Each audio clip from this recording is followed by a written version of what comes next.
That, my friends, is diminished. Welcome to the world of wacked diminished.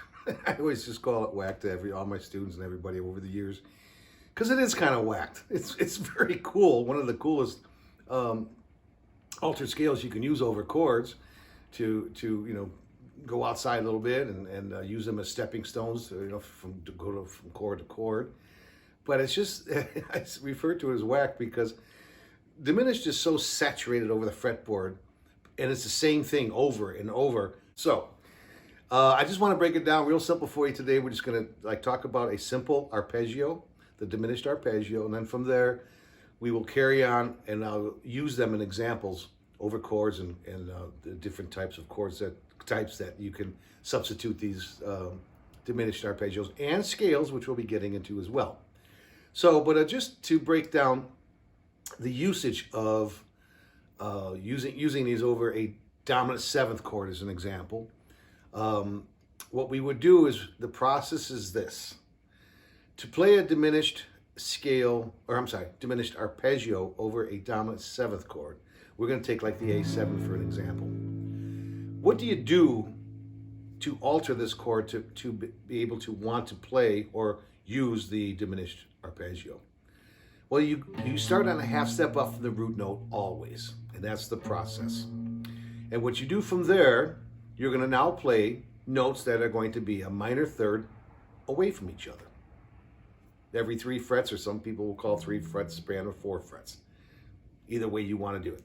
So, if I'm starting on this raised A sharp B flat note, pardon me, which is either a raised 1 or flat 2 or flat 9, then we're going to go C sharp after that, E after that, G after that, and then again the A sharp or B flat.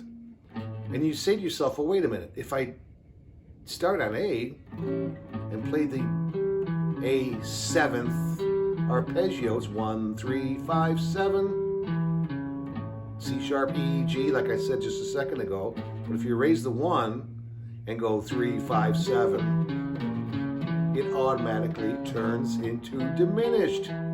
That's how simple that is. So when you want to go ahead and try using a diminished arpeggio over a dominant seventh chord to substitute that sound, you raise the 1 note and you're good to go.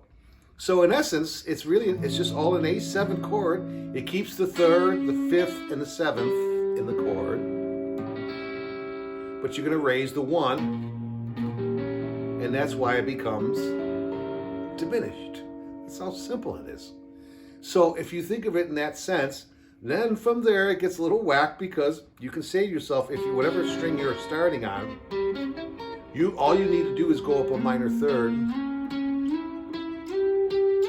and you're creating a diminished arpeggio, breaking down the actual chord.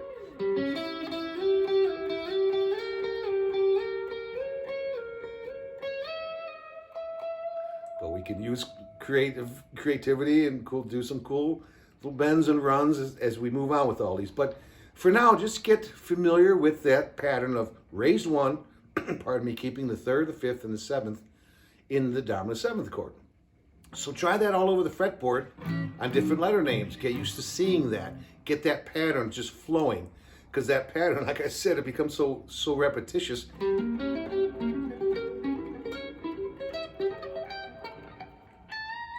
Gotta get that bend in there.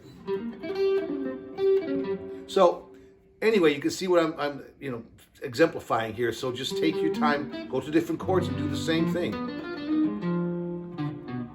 I'm playing a G sharp, it's always that raised 1 from the root of the chord. So no matter what chord you play, practice these patterns up and down. Have fun with it. It's just get it under your belt, explore a little bit, and we will expound on this as we move on. Have fun. I'll see you next time.